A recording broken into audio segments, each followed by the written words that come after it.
오늘 우리에게 주시는 하나님의 말씀은 시편 119편 105절에서 112절의 말씀입니다. 제가 받들어 봉독하겠습니다. 주의 말씀은 내 발의 등이요 내 길의 빛이니이다. 주의 의로운 규례들을 지키기로 맹세하고 굳게 정하였나이다. 나의 고난이 매우 심하오니 여호와여 주의 말씀대로 나를 살아나게 하소서. 여호와께 구하오니 내 입이 드리는 자원 제물을 받으시고 주의 공의를 내게 가르치소서. 나의 생명이 항상 위기에 있사오나 나는 주의 법을 잊지 아니하나이다. 악인들이 나를 해하려고 올무를 놓았사오나 나는 주의 법도들에서 떠나지 아니하였나이다. 주의 증거들로 내가 영원히 나의 기업을 삼았사오니 이는 내 마음의 즐거움이 됨이니이다. 내가 주의 율례들을 영원히 행하려고 내 마음을 기울였나이다. 아멘. 이제 최경일 목사님의 설교가 있겠습니다.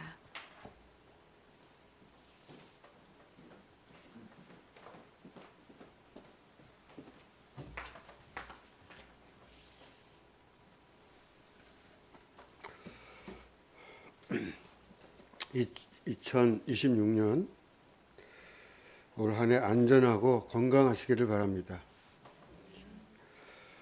아픈 분들 치유되고 회복되시기를 바라고, 사는 것이 고달픈 분들은 돈 많이 버시기를 바랍니다. 사람들 만날 때마다 행복하고 싸우지 않고 평화롭고 또 하는 일도 성취가 있으시길, 그리고 한 해 동안 좋은 일도 많이 하시기 바랍니다. 어려운 사람 많이 도와주십시오. 땅의 보화도 좋지만 하늘의 보화를 쌓읍시다. 하늘의 보화는 땅의 보화를 많이 가져야 쌓을 수 있는 것이 아닙니다. 예수님께서 동전 2립, 아마도 지금으로 말하면 얼마쯤 될까요?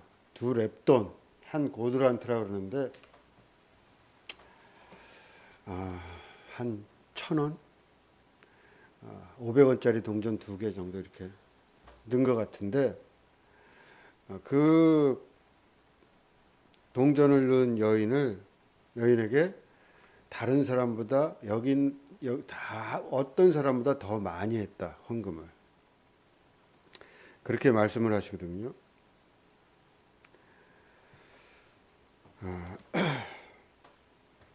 그러니까 많이 가져서 많은 일을 하는 건 아닙니다. 그건 세상의 일이 그렇고, 세상의 교인들이나 혹은 목사나 보기에는 이 사람 헌금 많이 했다 이렇게 할지 모르지만 하나님이 보시기에는 어떤 것이 큰지 작은지 다르다 이 말이죠. 작게 가졌다고 조금 하는 건 아닙니다. 내가 조금 가졌지만 어마어마하게 큰 일을 할 수도 있는 거예요. 하늘에서 하나님이 보시기에는, 예수님이 보기에는 큰 일 작은 일이 다르잖아요. 그러니까 없어서 내가 못한다 그런 건 없어요. 그거는 목사나 교회에게 하는 얘기지 하나님의 앞에서 하는 얘기는 아닙니다. 내가 시간이 없다, 너무 일하는데 바빠서 시간이 없다, 그렇잖아요. 시간이 없는데 교회 일을 어떻게 합니까? 먹고 살기도 힘들어 죽겠는데, 주일 예배도 나가기가 쉽지가 않은데, 주일에도 일을 해야 되고, 회사에서 나오라 그러고, 그렇게 시간이 없는데 그 중에 그 사람이 다 때려치고 주일 예배 나오고 수요일, 금요일 철야 다 한다고 해서 새벽 예배 다 하면은, 그러면 많이 하는 건가? 그것도 나쁘지 않겠지만, 사람들은 대단하다 할지 모르겠지만 하나님이 보시기에는 좀 다르다. 그 사람이 그런 중에도, 시간이 그렇게 없는 중에도 어떻게 만들어서 저 시간을 좀 내서 예배를 드리면 그게 큰 예배로 그렇게 하나님은 받으실 거다. 사람들은 이렇게 어떤 세상적인 기준에서 보지만 하나님의 기준은 다를 수가 있다. 찾아와서 하나님 내가 죄인입니다. 가슴 치면서 한번 울면서 기도하고 간 그 기도가 하늘을 울리고 맨날 하나님 그러면서 막 뭐 이렇게 하면서 그냥 기도를 빤질빤질하게 잘 그냥 그 말이 그냥 끊어지지도 않고 잘잘잘잘 나오고 그렇게 기도를 백날 첫날 잘하는 사람이 큰 기도를 했다고 하나님이 들을까? 그런 건 아니다. 진정으로 그 사람이 가진 만큼에서 자기의 것의 만큼에서 어느 만큼 하느냐. 그것이 하나님께서 우리를 보시는 이고 예수님께서 우리에게 말씀하시는 신앙의 크기다. 그러니까 여러분 하늘의 보화를 많이 쌓으십시오. 하늘의 보화를 많이 쌓으라는 것은 크고 뭐 대단한 일을 뭐 얼만큼 막 하라는 얘기가 아니라 내가 할 수 있는 좋은 일 있잖아요. 내 주변에서 어떤 좋은 일을 있으면은 그걸 내가 요건 한번 내가 좀 몰래 해봐야겠다. 그러면서 이렇게 조금 하고 사람들 몰래 좀 하고 사람들이 알면 만사가 뭐 아주 허사라는 건 아니지만 그래도 한 90%는 깎인다. 사람들이 이미 알아줬기 때문에 다 받았다 이 말이죠. 사람들 모르게 사람들에게 안 받아야지 하나님한테 많이 받죠. 그러니까 큰 일을 좋은 일을 하늘 보화를 쌓는 일도 26년에는 좀 하시고 잘 살고 못 살고를 떠나서 시간이 있고 없고를 떠나서 보화를 쌓으며 사시기 바랍니다. 살기도 힘든데 바쁜데 그 가운데 아름다운 일을 하면은 하늘에서는 아마도 어마어마하게 커다란 사역을 했다. 너는 큰 사역을 했다. 목사를 하고 무슨 뭐를 하고 장로를 하고 그거보다도 저 많은 사람들보다도 네가 큰 삶의 인생을 살면서 큰 사역을 했다. 이렇게 말씀하실 것이다. 그리고 하늘의 보화가 쌓이면은 땅에서도 행복합니다. 이렇게 하늘 보화를 쌓으면서 땅에서 행복하게 사시길 바랍니다. 26년 우리의 삶을 축복합니다. 이렇게 좋은 일들이 많으시기를. 또 올해는 지난 당회에서 말씀드린 대로 교회를 세우기 위해서 좀 힘을 냅시다. 올해 부흥을 한번 좀 이루어내야겠다 그렇게 생각하는데 여러분도 적극적으로 좀 힘을 내서 협조해 주시기 바랍니다.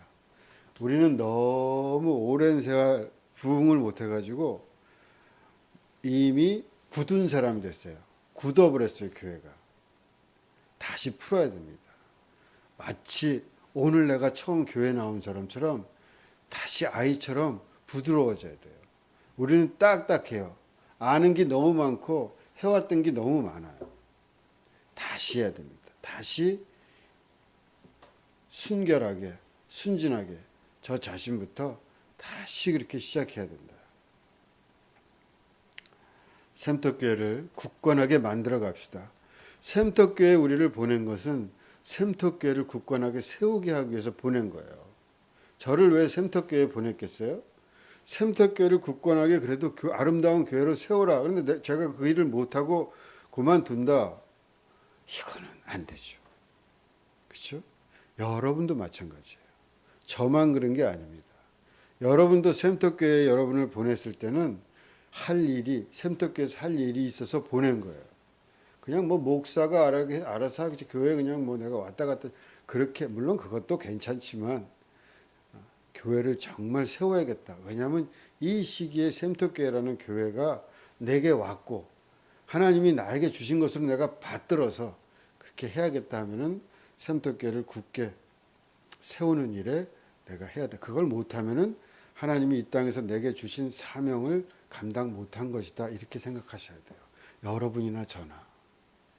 여기 이렇게 와서 같이 함께 예배를 드리는 이유가 거기에도 있다. 그렇게 생각하시기 바라고 다시 힘을 내서 해나갈 수 있으면 좋겠습니다. 나오지 않는 사람들에게 전화도 하고 찾아도 가고 만나서 밥도 좀 먹고 좋은 책도 있으면 좀 선물도 좀 하고 이런저런 무슨 뭐를 좀 어떻게 해보고 그렇게 순진하게 이젠 뭐 나도 뭐 하루 이틀 내가 교회 생활하나 그냥 그렇게 해왔고 예전에 또 그랬던 적도 있고 뭐 그런 식으로 굳어버린 돌 같은 노인 같은 그런 모습의 신앙생활이 아니라 다시 아이처럼 활기차고 그렇게 우리가 새롭게 해나갑시다. 정말로 우리가 그렇게 되기를 바랍니다. 또 믿지 않는 사람들을 손을 잡고 교회도 오고 전도도 좀 한번 해보고 그렇잖아요. 그 애를 써보고 하다 안 되면 할 수 없지만 그래도 어떻게든 전도를 하려는 그런 뭐 젊은 신앙이 있고 다 늙어서 나는 이제 뭐 애기 날 때 지났어 더 이상 애 낳을 수가 없어 이러고 있지 말고 싱싱하게 젊게 생명이 있게 열매를 좀 달면서 그렇게 다시 교회를 세워야겠다. 여러분 그렇게 마음을 다잡으시고 2026년을 시작합시다. 교회를 세웁시다. 반응이 없어요. 좀 웃어도 주고 부담스럽네. 그러지 마시고 예, 하다 안 되면 할 수 없죠. 뭐 어떻게 합니까? 그렇잖아요. 그럼 그것도 못해? 뭐 그러겠어요? 자기도 못하는 주제에 제가 그러니까 하여튼 같이 열심히 해나간다. 열심히 힘있게 전도도 하고 교회 옛사람들도 찾고 교회도 활기차게 웃고 힘차게 예배도 드리고 행사 같은 거 있으면 한번 또 이거 뭐 너무 지치네 그러지 말고 한번 힘내서 막 행사할 힘을 얻고 그렇게 교회를 세워 나갑시다. 올해 우리 교회 표는 말씀과 함께입니다. 여러분은 성경을 좀 읽으시나요? 저는 필요할 때 성경을 읽긴 읽는데 잘 안 읽고 사는 것 같아요. 성경을. 여러분은 어떠십니까? 제가 이렇게 보면은 대부분 말씀을 그렇게 읽고 살지 않는 것 같아요. 말씀을 읽는다 그런 걸 잘 그렇게 하지 않고 사는 것 같습니다. 영적 수행에 있어서 가장 중요한 도구는 기도입니다. 제가 생각하기에 가장 중요하다, 기도가. 그 다음에 또 하나가 있다면은 말씀을 읽는 것이다. 두 가지가 중요한 기둥이라고 생각합니다. 또 하나가 있다면 사역을 하는 것, 하나님의 일을 하는 것. 이 세 가지를 큰 기둥이라고 할 수 있는데 제가 생각엔 그 중에 제일 중요한 건 기도고 두 번째가 말씀이 아닐까. 오늘 읽은 말씀 시편 119편. 시편 119편은 뭘로 유명하냐 하면은 성경에서 제일 길다. 한 장이 제일 길다. 시편 119편이 몇 절까지 있는 줄 아세요? 한 장이 보통 한 뭐 20장, 30장 이렇게 있잖아요. 그렇죠? 시편 119편은 몇 절까지 있을까요? 전에 내가 한번 얘기했던 것 같은데 뭐 기억할 수가 없겠. 아시는 분? 우리는 참 나이가 드셨네 다들. 찾아볼 생각도 안, 성경이 없으신가 거기 참. 시편 119편은 총 176절입니다. 길죠? 176절. 왜 176절이냐면은 22 곱하기 8. 22 곱하기 8입니다. 22라는 거는 이거를 히브리 알파벳 숫자가 22개예요. 알레프, 기물, 달렛 이렇게 시작하거든요. 그래서 A, B, C, D, E, F, G, H, I, J 하잖아요. 영어는 몇 개예요? 영어 몇 개죠? 26개인가? 26개죠? 알파벳이. 히브리어는 히브리 알파벳은 총 22개입니다. 근데 그 22개 중에 그 알레프 있으면 알레프를 가지고 8절을 썼어요. 한 절만 쓰면 어떻게 됐어요? 알레프로 시작하는 단어로 시작하는 거예요. 그 시가 그 한 연이.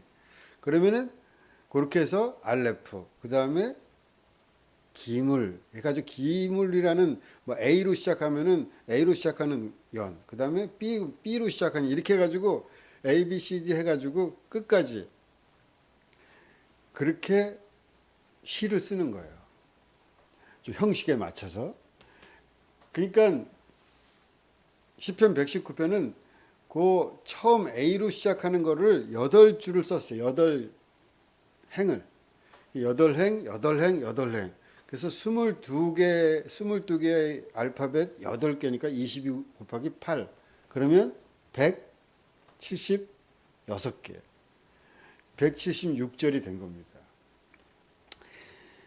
이런 걸 아크로스틱이라 그래요. 아크로스틱. 알파벳 아크로스틱.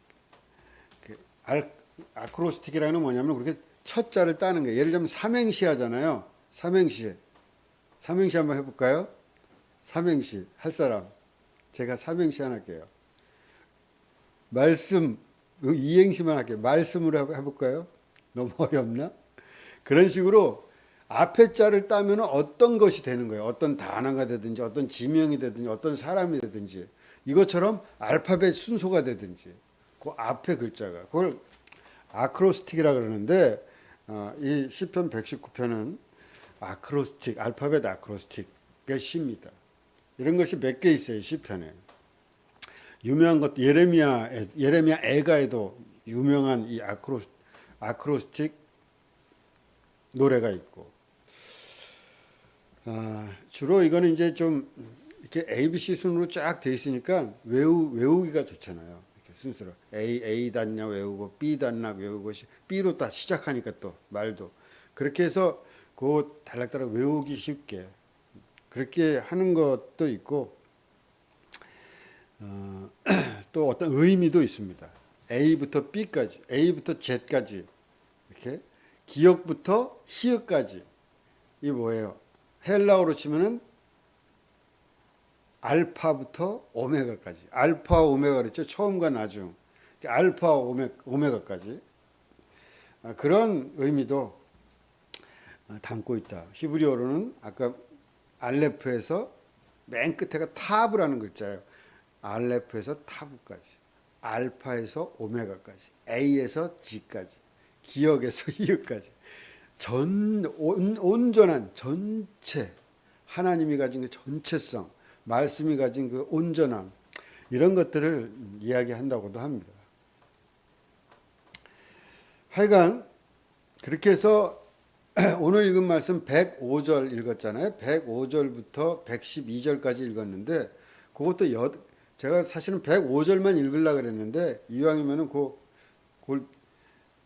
이 A, B, C를 쭉 해는 눈이라는 그 히브리 알파벳으로 시작하는 곳이 105절부터 112절 8절이에요.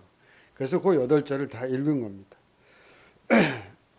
유명한 말씀은 105절 주의 말씀은 내 발의 등이요 내 길의 빛이니이다.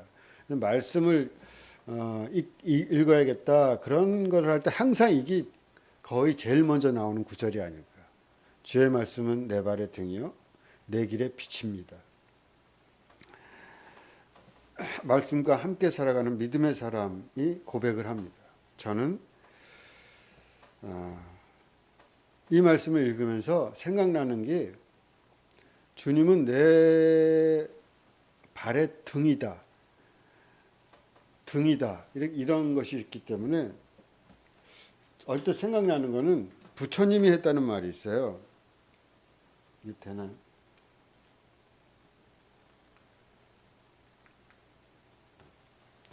전에도 제가 말씀드렸던 것 같은데 자등명 법등명이라는 말이 있거든요. 자기 법기 그 위에 자기 법기 다 같은 말인데 스스로 등을 밝힌다 이런 말이죠. 자등명. 자기 자신의 등을 밝힌다. 그 다음에 법의 등을 밝힌다. 법으로 등을 밝힌다. 뭐 해석은 여러 가지로 할 수 있죠. 이 한문은 조사가 없어요. 조사. 우리 말처럼 조사가 이것도 되고 목적어도 됐다가 무슨 뭐도 됐다가 바뀌잖아요. 일단 뭐 자기 스스로 뭐 등을 밝힌다. 자기의 등을 밝힌다. 뭐를 하든지 하여튼 자기의 등을 밝히고 법의 등을 밝힌다. 자기에게 귀의하고 귀의한다는 말은 무슨 말로 해야 돼요? 불교에서는 많이 쓰는데 우리로 말하자면 믿는다 그런 말이에요. 이제 그거 내가 신앙한다, 믿는다. 거기에 나를 맡긴다. 근데 하여간 이 말은 부처님이 이제 죽게 되니까 더 이상 가망이 없다. 이제 난 더 못 살 것 같다. 그러니까 안 한다라는 그 유명한 제자가 있잖아요. 가장 옆에서 모시던 이 안 한다가 이제 부처님에게 그러는 거예요. 그러면 이제 나는 누구를 따라야 됩니까? 그때 이 부처님이 석가모니가 죽기 전에 아난다에게 이렇게 얘기했다는 거예요. 자등명, 법등명. 너 자신이 등불이 되고 법을 등불로 삼아라. 누구를 따라가지 말고 부처를 섬기려고 하지 말고 너 자신 스스로가 등불이 되고 법, 예를 들면 성경 말씀이다. 뭐 법 있잖아. 진리. 그 진리를 등불 삼으면 되지. 누굴 따라가고 그러려고 하지 마라. 그런 말이에요. 누구 말을 들으려고 하지 마라. 혁명적이죠. 자등명, 법등명.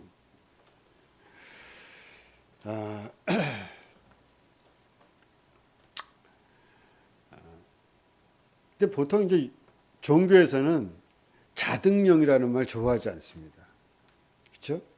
자등명 스스로는 죽여. 너는 죽이고 하나님의 말씀을 따라 이렇게 하지. 너 자신을 밝히고 하나님의 말씀을 따라라. 법이라는 게 말씀이라고 해도 좋아요. 성경 말씀을 따라라. 너는 죽여. 그렇게 말하지. 너를 밝히고 너 자신을 먼저 밝혀라. 그리고 법을 또 밝혀라. 이렇게 잘 말하지 않죠. 외부적인 것에 의탁하기보다는 너 자신이 우선 서라 그 말이에요. 이거 다시 말하면 좀 애기처럼 굴지 말고 어른이 되라 그 말입니다. 그렇잖아요?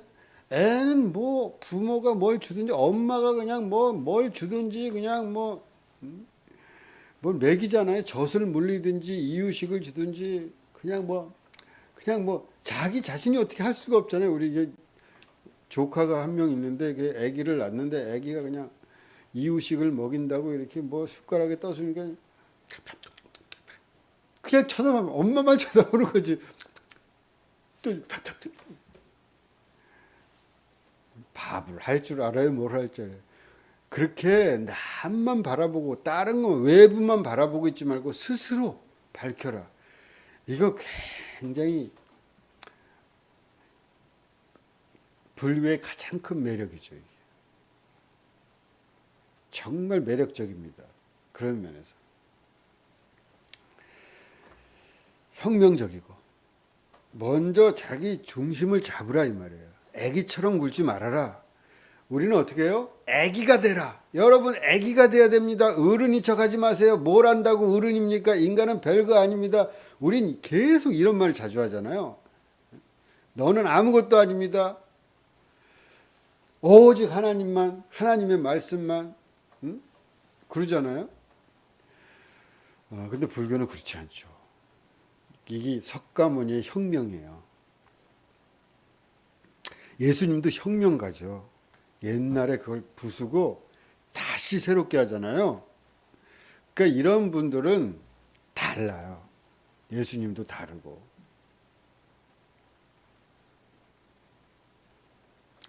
그것이 어떤 것이든 그것이 무엇이건 그게 뭐라고 하든 그 형식적인 것을 절대적으로 높이고 숭배해서는 안 됩니다. 그것이 하나님이라 하더라도 하나님이라는 것은 인간이 하나님이라고 부르는 거지 하나님은 인간이 부른 하나님이 아닙니다.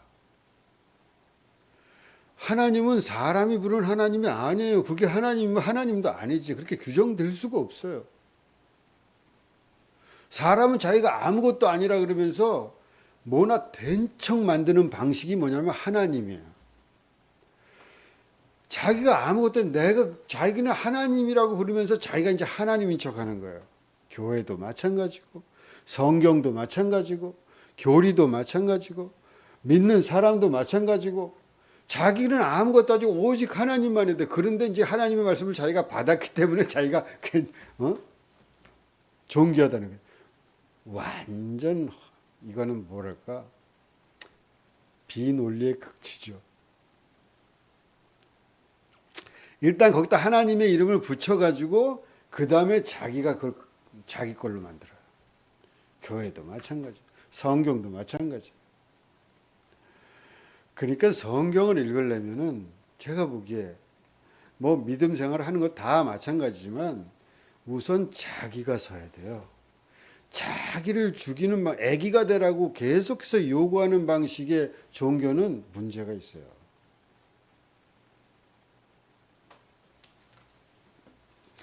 법보다 자기 자신을 등불로 삼는 것이 먼저다. 대부분 이런 형식적 대상을 절대화하잖아요. 그리고 헌신하라고 가르치고 너 자신으로 먼저 돌아가야 된다. 말씀을 읽을 때도 마찬가지예요. 말씀을 읽을 때도 여러분 이게 그런 자기를 잃어버리고 너무 말씀을 읽으면 안 돼요. 둘 다 필요하긴 한데 남이 일러준 거, 어떤 기관이 가르쳐준 거, 역사가 반복해서 주입시킨 계명, 이름, 그러나 주체가 없다면은 그 답들이 무슨 의미가 있겠습니까? 자등명 없이 법등명은 없다. 그렇지 않다면 법은 왜곡되고 역사와 사람들을 우상으로 이끌게 됩니다. 기독교다, 뭐 개신교다, 그것은 사람이 보기에 우리가 맞다 그러지 나중에 가서 마지막 날에 그렇게 될지 안 될지 모르잖아요. 왜 그러냐? 그냥 끌려가니까. 어디로 끌려가요? 교회가 끌려간 적이 역사에 하루 이틀 한두 번이 아니잖아요. 예전에 나치가 있을 때 나치의 교회가 다 따라가잖아요. 소위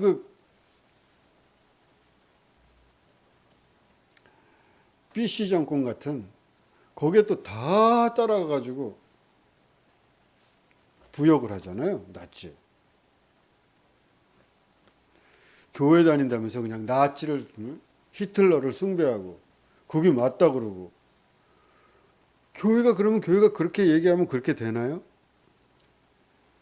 바보처럼 맹목적으로 따라가는 모든 신앙은 저는 그게 뭐래도 지구의 99%가 그렇게 믿고 있다고 해도 하나님 앞에서는 그냥 아무것도 아닌 거예요. 하나님은 그냥 성경에 벌써 싹 없애버리잖아요. 8명 남기고. 노아 홍수 아시잖아요. 99.999% 아무 의미가 없어요. 하나님의 숫자와는 관계가 없습니다. 안심한다고요? 안심하고 사세요. 마지막 날에 한번 봅시다. 정말 자신이 있는지. 그 역사의 숫자라는 게 도대체 뭐 어떤 건지. 여기 믿고 있는 사람 수가 여기 교회가 그게 도대체 뭘 의미하는지 한번 보세요. 자기를 잃어버리고 따라가는 건 안 됩니다, 여러분. 자기는 서야죠. 애기처럼 웅얼웅얼 그러면서 그렇게 막무가내로 그렇게 우상화에 빨려 들어가면 안 되죠. 우리나라 교회가 왜 이렇게 됐습니까? 왜 이렇게 우상화가 극을 달해요? 온갖 사이비가 왜 이렇게 극성을 부릴까요? 놀라운 일 아닙니까? 교회 자체가 우상화됐기 때문에 그런 겁니다. 교회가 사람들에게 계속해서 자기를 버리게 만들어요. 스스로를 죽이게 만들어요. 애기처럼 하게 만들어요. 어른이 되면은 저건 신앙이 아주 이상한 놈이야. 저런 식으로 신앙생활하는 건 순진하지가 않아. 발랑 까진 놈이네. 그런 식으로 몰아붙여요.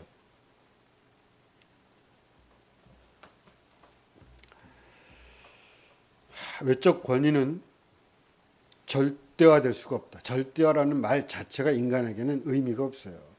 자기가 아무리 하나님은 절대적이시다 하면서 그렇게 아무리 부르짖어도 그 부르짖는 입은 이미 상대적인 입이고 절대적이지 않기 때문에 자기가 말한 하나님이 절대적일 수가 없어요. 그 입 자체가 절대적이지 않은 입이기 때문에.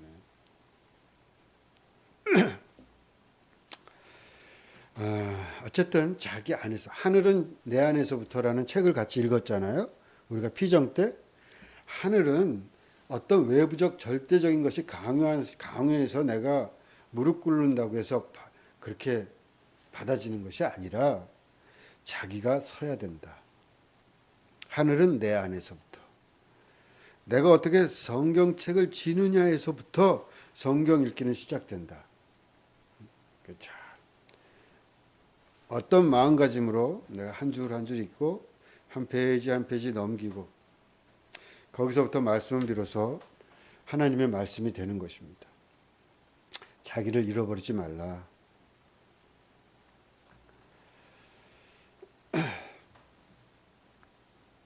그렇게 하여튼 성경을 읽고 내가 읽고 그 다음에 그것만, 왜냐하면 나라는 인간이 워낙에 부족한 인간이기 때문에, 그리고 내가 다른 거짓을 진실로 알고 있을 가능성도 상당히 많아요. 그렇기 때문에 성경이 또 나를 읽게도 해야 돼요. 나도 주체적으로 읽지만 또 성경 앞에 내가 겸손하게 읽기도 해야죠. 성경이 나를 읽고 나도 성경을 읽는다. 이 두 가지를 항상 견지해야 됩니다. 내가 성경을 읽는 것이다. 성경이 이렇게 하는데 이상한데, 말이 좀 이상한데, 이 말이 이건 말이 안 되잖아. 그렇잖아요? 그러면은 이상한데 하고 해야 돼요. 내가 이상한 거야. 자꾸 이러지 말고. 주체적으로 좀 이상하면 이상한 거고. 그 다음에 또 겸손하게, 그래 뭔가 의미를 찾으려고 또 겸손하게 그렇게 자기를 또 이건 글이 아니네 이러지 말고. 제가 주보에 올렸는데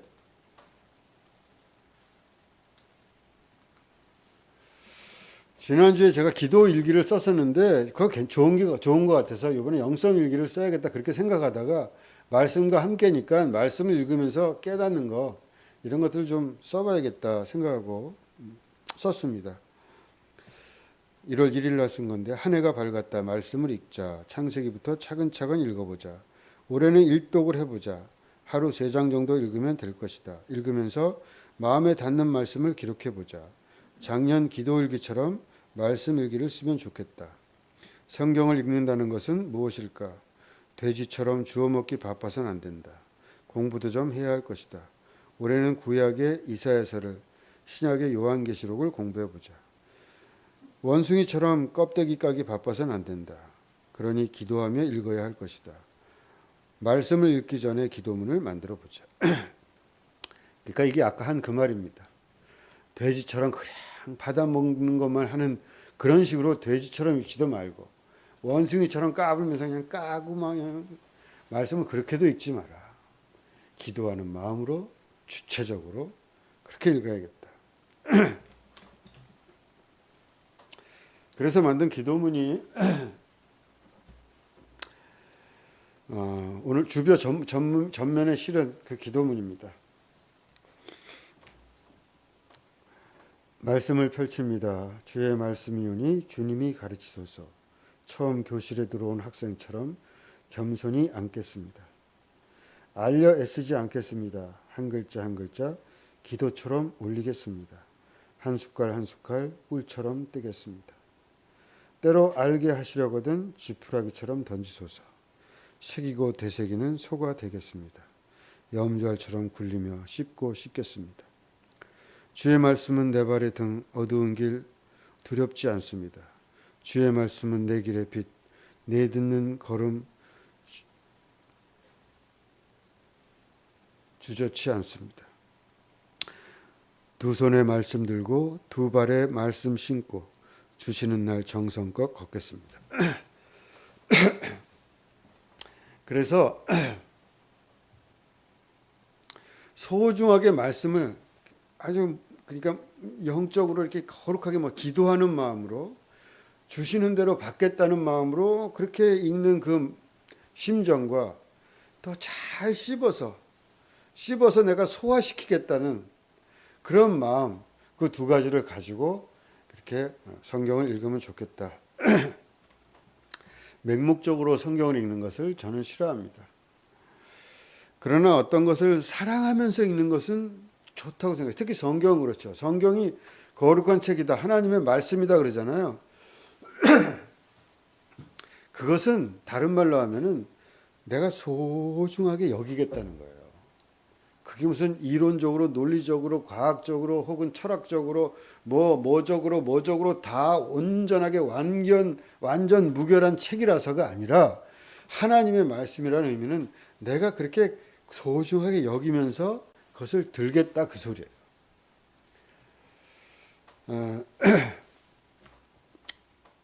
내가 어떤 걸 사랑하는 것과 그것이 맞는 것은 틀리잖아요. 저는 내가 아내를 사랑한다. 내가 아내를 사랑한다는 것과 우리 아내는 세상의 모든 아내 중에 모든 여자 중에 최고의 미녀고 최고의 지성인이고 뭐 최고의 뭐 그럴 필요는 없잖아요. 사랑한다는 것이. 사랑하면 최고가 돼야 됩니까? 성경도 마찬가지예요. 내가 성경을 사랑하는 것은 그게 과학적으로도 완벽하고 뭐 역사적으로도 완벽하고 그런 의미가 아니에요. 나는 성경을 사랑하기 때문에 하나님의 말씀으로 내가 껴안은 거예요. 그게 성경이에요. 거룩한 성경. 그러니까 겸손하게 무릎 꿇고 한 줄 성경 읽을 때는 빨리 읽지 마세요. 근데 뭐 천천히 읽기도 쉽지 않을 때가 있지만 하여튼 천천히 이렇게 그거를 한 절 한 절 이렇게 밥 먹는다는 느낌으로 한 숟갈 뜬다는 걸 천천히 읽으세요. 급할 거 하나도 없다는 마음으로. 못 읽으면 또 내일 읽으면 된다. 그런 마음으로 한 줄을 읽을 때도 차근차근 기도처럼 기도하니 염주알 이렇게 굴리잖아요. 염주알이라 그래요. 뭐라 그래요? 천주교에서는 로사리오를 굴리죠. 우리도 예수 기도할 때 굴리는 그 묵주가 있잖아요. 근데 그것처럼 씹는 거예요. 이렇게 씹는 느낌으로 하나하나. 주 예수 그리스도요, 이제인을 불쌍히 여기소서. 주 예수 그리스도요, 이제인을 불쌍히 여기소서. 이러면서 굴리잖아요. 묵주를. 뭐 그런 거. 또 다른 기도할 때도 이게 굉장히 반복 기도할 때는 굉장히 좋죠. 또 뭐 불교에서는 뭐 말할 것도 없이 이게 막 이게 있잖아요. 그런 것처럼 성경을 읽을 때도 하나하나 씹기도 하고 잘 씹으면서 그렇게 따뜻한 마음으로 또 뜨겁게 차갑게 그렇게 읽어가야 된다. 올해는 두 가지를 제가 말씀드리겠습니다. 일단 통독을 했으면 좋겠습니다. 성경을 한번 읽어보자. 하루에 3장씩 읽으면은 한 1년 정도면 읽죠. 1년 좀 더 걸리긴 하지만 제가 보니까 만약 오늘부터 성경 통독을 시작했다. 하루에 3장씩. 그러면 아마 내년 한 1월 말 그때까지 읽어야 될 거예요. 그래서 뭐 성경을 읽기 위해서 말씀을 그냥 읽기도 하고 요즘엔 듣기도 많이 하잖아요. 그렇죠? 차 같은 데 타고 다니면서 성경을 듣기가 쉽잖아요, 요즘엔. 뭐 어떤 사람 또 뭐 글 쓰는 사람도 있고 성경 필사하는 것도 있고 그야말로 이거는 기도죠. 성경을 필사한다는 것은 여러분 기도라고 그냥 생각하시면 돼요. 아름다운 기도입니다. 나중에 자식이 성경 필사본을 갖다가 자식이 어머니 아버지가 쓴 성경 필사본을 집에다 둘 때 그 꽂아 놓은 것은 성경을 썼다기보다는 아버지 어머니의 기도를 꼽아 놓는 거예요. 어떻게 보면. 그래서 성경 필사들을 많이 했죠. 요즘에 조금 이제 좀 뭐랄까 트렌드가 좀 지난 듯한 느낌이면, 근데 저는 이게 굉장히 좋다고 생각합니다. 기도예요. 한자 쓰는 게. 잘 쓸 필요도 없어요. 글자를. 네 글자만큼으로 차근차근 내 기도하듯이 그렇게 써가는 거죠. 그것도 좋고. 또 그거는 좀 어렵고 요즘에 타이핑 치는 사람도 많이 있는 것 같아요. 정금에서 타이핑 치면은 틀린 것도 고칠 수 있게 되니까 저절로. 그래서 타이핑 치는 사람도 있고. 여러 가지 방법. 뭐 틀려도 괜찮아요.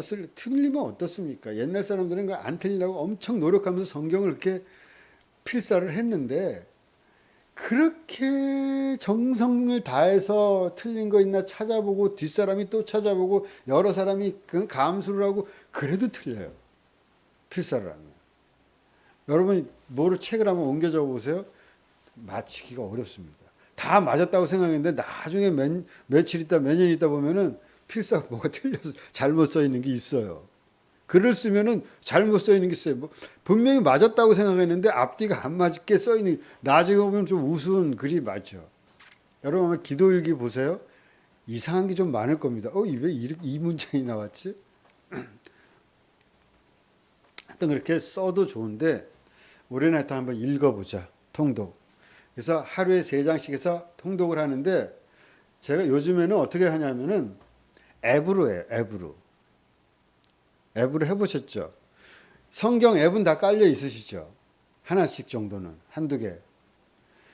저는 이제 제가 쓰는 앱이 뭐냐면은 그냥 저도 우연히 그냥 하다가 쓴 건데, 그 앱 이름이 뭐더라? 무슨 애플인데. 그 앱을 저는 바이블 애플이라는 그 앱이 저한테 깔려 있거든요. 그거를 여러분도 까세요. 제가 오늘 끝나고 예배 끝나고 제가 그래서 방을 만들려다가 한 주 더 늦추자 생각해서 안 만들었거든요.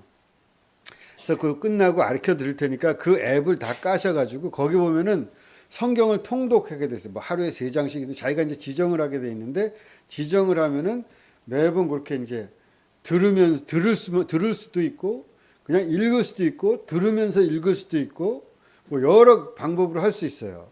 근데 거기에 공동체가 같이, 교회가 같이 한다든가 뭐 몇 사람이 같이 하는 공동체가 같이 성경 통독하는 거를 만들 수가 있어요. 그래서 같이 하는 거예요. 그 어떤 사람은 들어오고 어떤 사람은 읽고 어떤 사람은 안 읽고 뭐 어떤 거기다 이제 뭐 자기 느낌을 좀 댓글로 남길 수도 있고 이런 식으로 그 성경 통독 단체방을 만들 수가 있거든요. 그걸 제가 만들려고 그래요. 저번에 제가 만들까 하다가 말을 한 다음에 만들자 같이. 그래서 제가 안 만들었습니다. 지난주에 제가 만들려고 그랬었어요. 뭐 안 만들었는데 하여튼 그걸 깔아가지고 그 방을 하나 만들도록 하겠습니다. 그러면 거기 와서 읽으세요. 늦으면 느는 대로. 너무 빨리 갈 것도 없고 그냥 한 번만 읽으세요.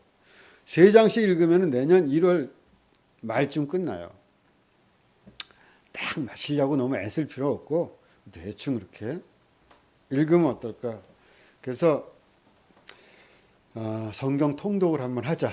성경 통독 한번 해보신 분 없으세요? 안 해보셨어요? 그 나이 먹도록 성경을 통독을 한번 안 해봤다고요? 안 해본 사람이 대부분이죠. 저도 한 번 해봤습니다. 한 번. 젊을 때. 교회에서 뭐 합시다 그래가지고 그때 한 번, 제가 만약 그냥 제 자연인으로 있었으면 분명히 안 했을 거예요. 근데 요번에 한번 성경 통독을 한번 해보시라. 차근차근 통독을 해보세요. 기도하듯이. 이번 통독은 따지고 묻고 하지 말고 그냥 하나님의 말씀이다.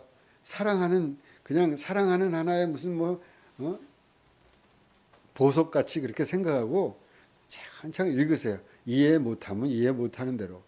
그렇게 기도의 심령으로 차근차근 너무 빨리 읽지 말고. 근데 거기 빠르더라고요. 거기 앱에서 이렇게 계속 나오는 건 조금 제 느낌에는. 하여튼 그렇게 성경 통독을 한번 하면 좋겠다. 그 다음에 성경 공부도 좀 해야겠습니다. 어차피 오늘 말씀과 함께 한 해를 하니까 성경 공부도 좀 해야겠다. 모르고 읽는 것도 좋지만 알고 읽는 것도 좋습니다. 모르고 읽는 것도 가치가 있어요. 알 필요는 없어요. 어차피 우리가 성경 박사 되기는 그런 거 아닙니까? 뭐 다 알 수도 없는 거고. 꼭 알고 읽을 필요는 없어요. 성경은 그냥 하나의 거룩한 말씀, 하나님이 주신 말씀이기 때문에 다 알 수도 없는 거고, 굳이 꼭 알 필요도 없어요, 사실은. 그러나 또 알고 읽을 필요도 있고, 둘 다입니다. 신기롭다 하는 것은 그 둘 다가 같이 있는 거예요. 하나님은 없기도 하고 있기도 하고. 알아서 읽어도 되고 몰라서 읽는 것도 좋은, 두 개가 공존해요. 신비의 세계는. 그러니까 성경 공부도 좀 해야겠다. 기도하듯 그렇게 성경을 읽어도 좋고 공부하면서 읽어도 좋습니다. 하나만 하는 것은 하여튼 그렇지만 별로라고 저는 생각합니다. 수행하는 마음으로 읽기도 하고 또 어떤 점 깊이 공부도 해보십시오. 저는 올해 신약 한 권, 구약 한 권을 공부할 생각입니다. 구약은 제가 이사야서를 하려고 그랬는데, 여기도 이사야서 나왔나? 이사야서를 하려고 그랬는데 에스겔로 바꿨습니다. 며칠 전에. 에스겔이 좋을 것 같아요. 신약은 요한계시록, 우리 여기 목사님들이랑 상의해서 하나씩 하기로 했는데 저는 요한계시록을 해봐라. 요한계시록 할 사람 그랬더니 아무도 없어가지고 하시죠? 그래가지고 제가 그냥 요한계시록 하겠는데, 요한계시록을 읽기 위해서 에스겔을 공부하는 게 좋을 것 같아요. 그래서 에스겔 읽고 요한계시록을 공부하겠다 이렇게 생각합니다. 여러분들은 어떻게 공부하느냐? 제가 분기별로 이렇게 설정을 해주려고 그래요. 1분기, 2분기, 3분기, 4분기 있죠? 그래서 구약에서는 역사서를 올해 한번 공부를 해보시라. 역사서. 역사서를 다 할 수는 없겠지만 그냥 중요한 왕조사 부분을 공부를 한번 해보시라. 그리고 신약은 복음서 중에 하나와 사도행전, 요 두 개. 그래서 1분기에는 역사서 중에 사무엘상하, 그 다음에 2분기에는 신약의 복음서 하나, 어떤 게 될지 모르겠습니다. 사복음서 중에 아무래도 공관복음서 중에 하나, 마가복음을 하든지, 마가복음이 가장 기본이니까 그렇게 하고, 그 다음에 다시 3, 4분기 후반기로 넘어가면은 역사서로 돌아와서 구약의 열왕기 상하, 그러면 그게 왕조사거든요. 그까지만 하고 그 다음에 4, 4분기에 가면은 사도행전. 그렇게 공부를 했으면 좋겠다. 공부하는 기간을 가지겠습니다. 뭐 이렇게 5주면 5주 해가지고 그렇게 공부도 좀 하고 성경 읽는 습관을 좀 잘 들여봅시다. 우리 삶은 성경을 읽으면서 큰 힘을 얻을 것입니다. 말씀은 우리를 어루만집니다. 말씀은 황량한 들판 위로 단비를 내립니다. 말씀을 읽으면서 수행을 하세요. 우리의 심령에 난 상처를 말씀은 치유합니다.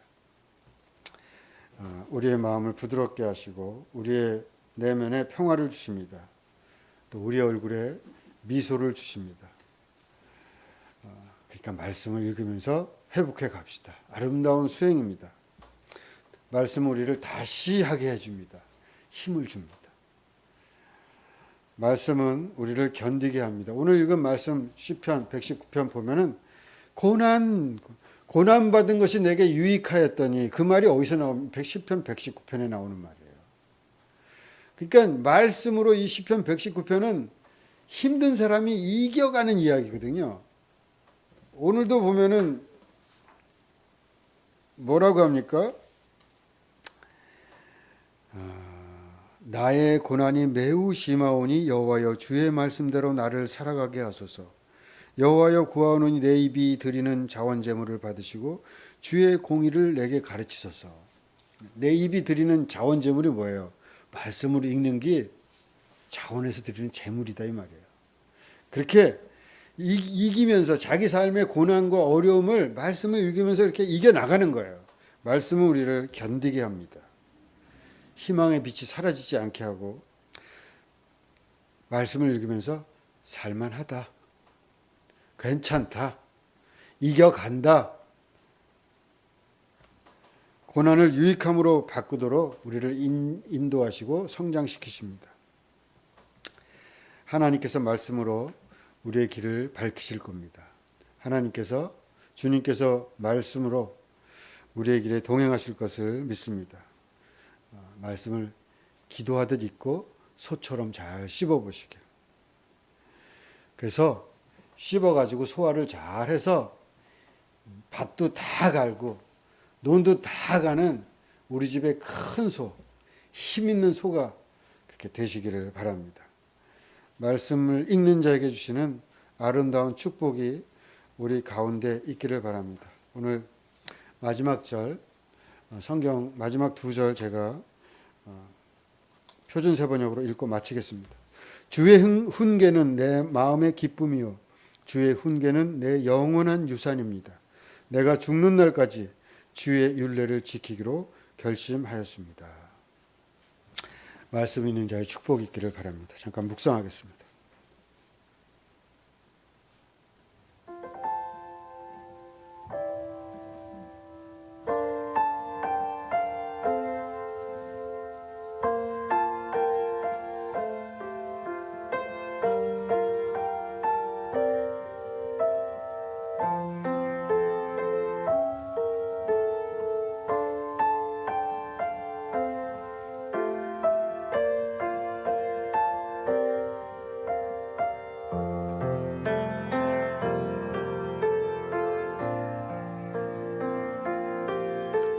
여태까지 진정으로 당신을 사랑하지 않은 것이 부끄럽습니다.